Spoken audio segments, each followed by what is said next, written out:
Hello my beautiful people, welcome to another mind-blowing recipe. Today we're going to be making the authentic Nigerian spaghetti jollof. You must be generous with your stew base when it comes to jollof spaghetti.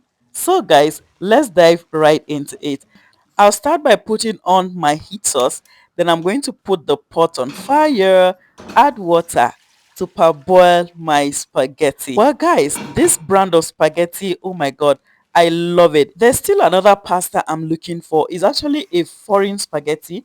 I looked for that spaghetti in the store, but I couldn't get. Please, if you have any recommendation of perfect pasta to use in Nigeria, write it in the comment section. So you're going to allow your water to boil, then you put in the spaghetti and let it cook. As it is cooking, we're going to get another pan, dry it, put our oil, then you add the onions and allow it to fry. While the onions is frying, you put in your bay leaf. I actually wanted to put the bay leaf even before putting the onions, but guys, guess what? I did not see my bay leaf. Then I'm going to put in my tomato puree or tomato paste, allow it to fry for some time before adding in the fresh blended tomato mix. This tomato mix comprises of chili peppers, bell peppers, scotch bonnet pepper, and fresh tomatoes. Now I'm adding in my seasoning cubes, my salt, and other seasonings like the cumin, the fennel, the coriander seed.